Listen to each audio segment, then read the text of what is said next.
Bapa dan Putra dan Roh Kudus. Amin. Tuhan bersamamu dan bersama rohmu. Selamat sore.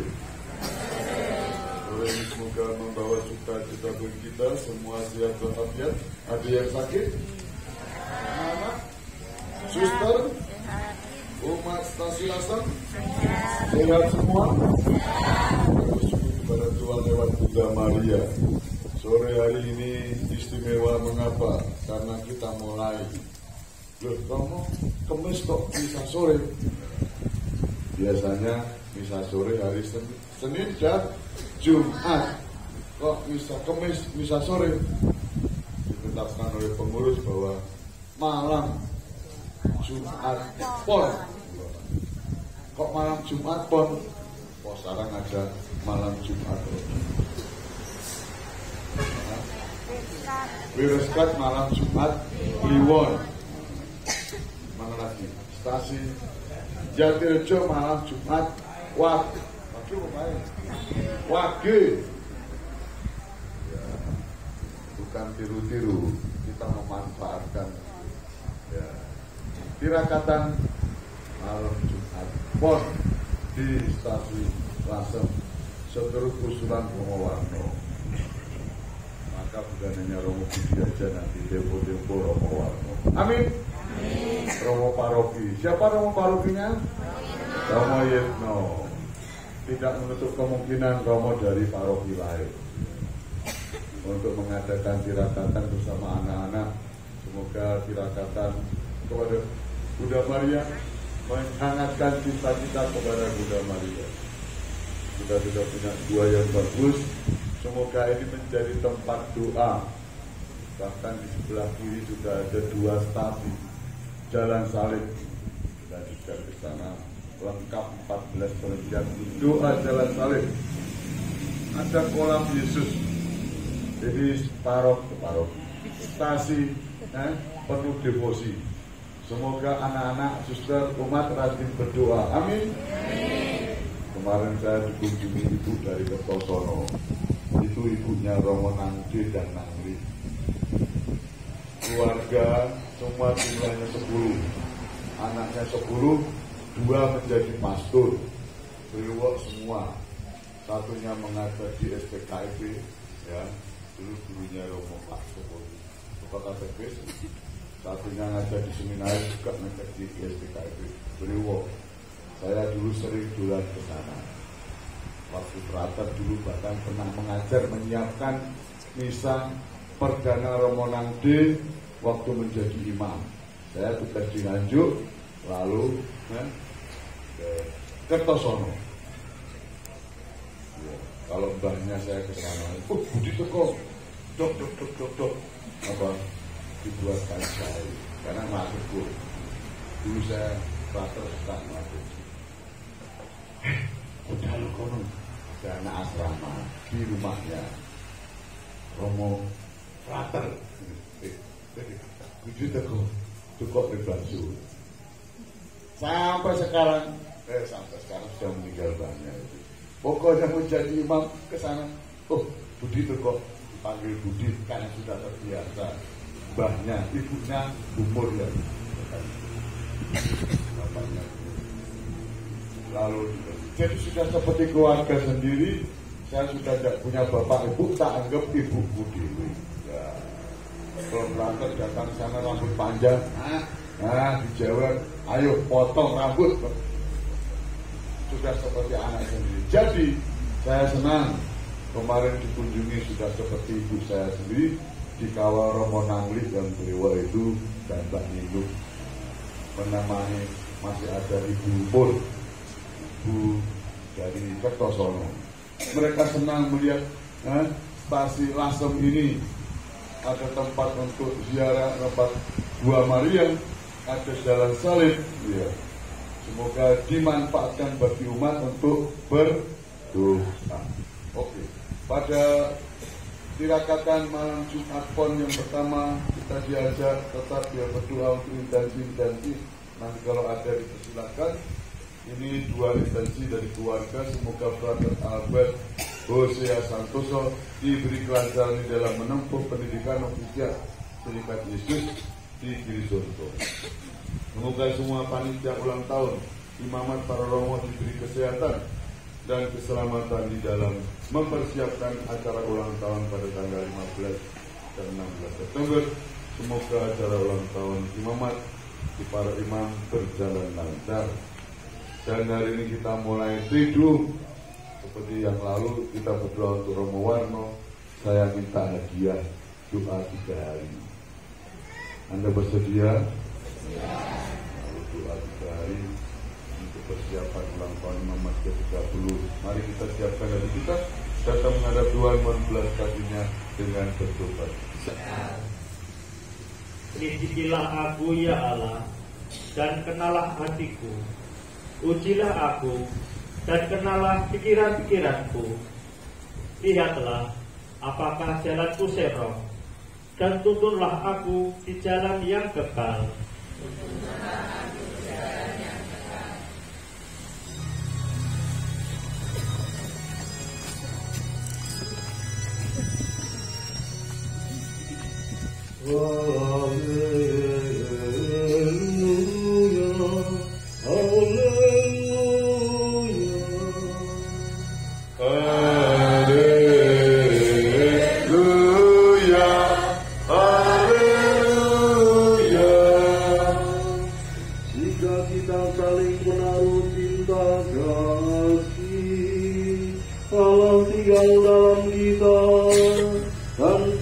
kasih alam dalam kita menjadi sempurna.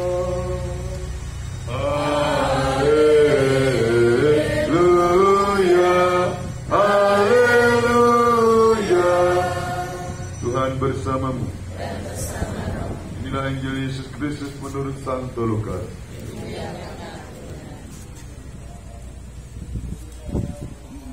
Yesus bersabda kepada murid-muridnya, dengarkanlah perkataanku ini, kasihilah musuh-musuhmu, berbuatlah baik kepada orang yang membenci kalian.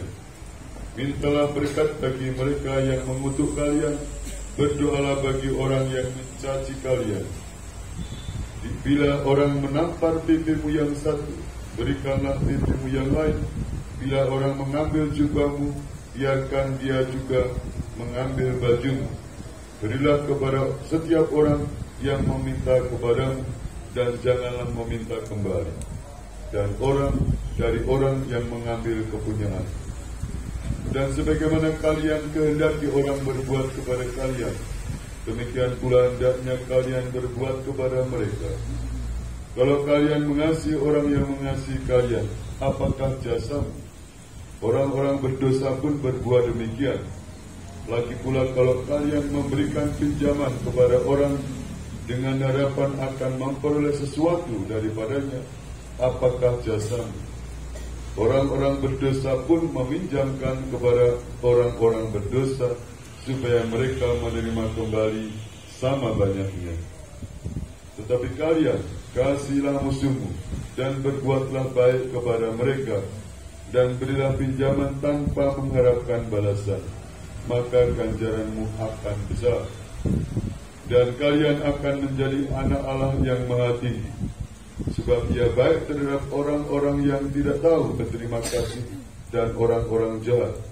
Hendaklah kalian murah hati, sebagaimana Bapamu murah hati adanya. Janganlah menghakimi orang, maka kalian pun tidak akan dihakimi, dan janganlah menghukum orang, maka kalian pun tidak akan dihukum. Ampunilah, maka kalian akan diampuni. Berilah, dan kalian akan diberi. Suatu takaran yang baik, yang dipadatkan, yang digoncang, dan tumpah keluar, akan dicurahkan ke pangkuan. Sebab ukuran yang kalian pakai akan diukurkan pula kepadamu. Demikianlah sabda Tuhan. Terpujilah Kristus. Anak-anak, saudara, bahkan saudara sekalian, pada sore hari ini kita merenungkan sabda Tuhan, isinya tentang kasih kepada sesama, bahkan mengasihi sampai kepada musuh kita. Ini perilaku yang tidak gampang, tapi inilah kekasan ajaran kita. Mengamalkan kasih kepada sesama sedemikian seperti Allah mengasihi kita untuk menjadi sempurna sebagai orang Kristen. Menjadi seorang imam, apalagi harus mengasihi dengan sepenuh hati untuk menjadi sempurna. Anak-anak juga, maka ini diberikan contoh oleh Yesus bagaimana perilaku kita kepada sesama dalam mempraktekkan cinta kasih sedemikian. Tidak gampang. Siapa yang masih punya musuh? Tahu musuh? Pernah punya musuh? Pernah punya musuh? Boleh tidak pernah musuh? Boleh tidak? Tidak boleh. Harus diingkari semua. Tapi tidak bisa diingkari. Ya. Itu normal, ya. Punya musuh, boleh tidak? Antara boleh dan tidak. Lalu bagaimana? Tidak bisa menahan emosi. Barang saya dibawa, saya tidak bisa tidur. Makanan saya harus diambil. Besok awas. Aku balas. Kalau kamu begitu masih normal, ya, punya perasaan begitu. Tapi kalau begitu terus, wah, tak cocok dari orang tua. Ya, harus nanti mau maafkan temannya, berdamai. Nanti perang suster, ya, saya kira sudah biasa selama itu. Berkelahi, ya. Tapi tidak, tapi harus damai. Ya toh, berkelahi itu boleh. Kalau dia nakal, laki-laki, itu kan. Ya, tidak bisa dipungkiri perasaan itu, rasa dendamnya dengan temannya sendiri. Bisa jadi, bahkan orang dewasa bisa jadi. Dia bisa, itu bisa, saya jadi ikut bisa, karena ada musuh saya. Bisa jadi emosi. Ya. Ada perasaan itu ya normal, kadang-kadang kita manusia, tapi jangan terus-menerus. Saya tidak akan ke gereja kalau yang mimpinya itu rugi sendiri. Bahkan yang parah lagi, minta maaf ya, tidak di sini. Para tertentu, bos kalau romonya Romo Budi, aku ramisa, gak paten tenang. Rugi sendiri. Dengan romonya malah, saya tidak akan ke gereja langsung selama romonya Romo Budi. Mengapa? Tidak tahu. Misalkan, tidak tahu. Rugi siapa? Yang dia tidak bertemu dengan Tuhan karena memusuhi romonya. Ya perasaan itu bisa muncul, tapi ya harus bertobat. Dengan temannya harus wawung, tidak terus-terusan bermusuhan. Bahkan Injil hari ini ya, kalau kamu ditampal pipi kirimu, berikan pipi kananmu. Apa artinya itu? Ya, ini berat ya. Tapi inilah kasih. Jangan sampai disimpan lama musuhan itu. Ya memang berat ya, apalagi orang dewasa. Maka kita baru saja dikunjungi Paus. Namanya siapa? Fransiskus. Ini dia ambil Santo Fransiskus yang mana? Di stasi kita ada dua, FX Fransiskus Xaverius, satunya FA apa? Fransiskus Assisi. Fransiskus yang mana yang dipakai Paus? Fransiskus Assisi. Mengapa? Dia padahal Yesuit, mestinya Ignatius ya. Dia Fransiskus Assisi. Dia tertarik dengan hidup Santo Fransiskus. Lalu dia juga menyebarkan bagaimana doa Santo Fransiskus Assisi yang mencintai lingkungan. Dipuji syukur maka pasti ada doanya. Bagus sekali. Gimana? Tahu? Tuhan, jadikanlah aku pembawa damai. Bila terjadi kebencian, jadikanlah aku pembawa cinta kasih. Bila terjadi penghinaan, jadikanlah aku pembawa pengampunan. Bila terjadi perselisihan, jadikanlah aku pembawa kerukunan. Bila terjadi kebimbangan, jadikanlah aku pembawa kepastian. Bila terjadi kesedihan, jadikanlah aku sumber kegembiraan. Loh, orang Katolik, orang Kristen seperti itu. Doa Francis Assisi yang juga oleh Paus dulu waktu dia menjadi Paus, yang ini doa yang baik. Dia datang ke Indonesia dalam misi perdamaian, dan juga doa Francis Assisi, Tuhan jadikan pembawa damai, bisa menjadi doa kita memang seperti orang Kristen, seperti orang Katolik. Belum selesai doanya. Terus bagaimana? Tuhan, semoga aku lebih ingin menghibur daripada dihibur, mencintai daripada dicintai. Begitu. Ada 3. Mengampuni daripada sebab dengan memberi aku, dengan mengampuni aku, dengan mati suci aku bangkit lagi untuk hidup selama-lamanya. Oke. Khusus untuk anak panti, umat juga boleh nanti kalau saya kuis doa Francis Assisi apa dapat hadiah, apa rembu. Minta suster anak-anak menghafalkan doa Francis Assisi. Oke? Jadi pada malam ini kita diajak merenungkan bagaimana mengasihi secara sempurna, bahkan sampai mengasihi musuh-musuh kita. Doa Tuhan jadikanlah pembawa damai. Biasanya saya kalau saya nggak menyebutkan dosa orang itu ya, pengakuan dosa, ya, nggak menyebutkan siapa. Biasanya ini juga kalau nanti penjelasannya doa. Puji syukur berapa? Ya, Tuhan jadikan aku pembawa damai.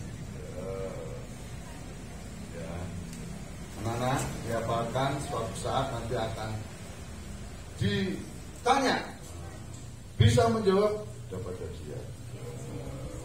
Amin. Supaya bersemangat. Anak-anak harus tahu. Umat boleh, jangan sampai tidak bisa. Inilah doa orang Katolik. Loh. Jadi Katolik sangat sungguh Katolik. Jadi Tuhan jadikan aku pembawa damai agar kita menghayati kasih.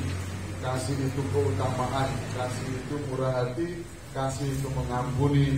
Bisa kita praktekkan sebagai umat, dan doakan saya sebagai imam juga punya hati, punya kasih, bahkan bisa mengampuni. Katalah untuk kita semua. Amin.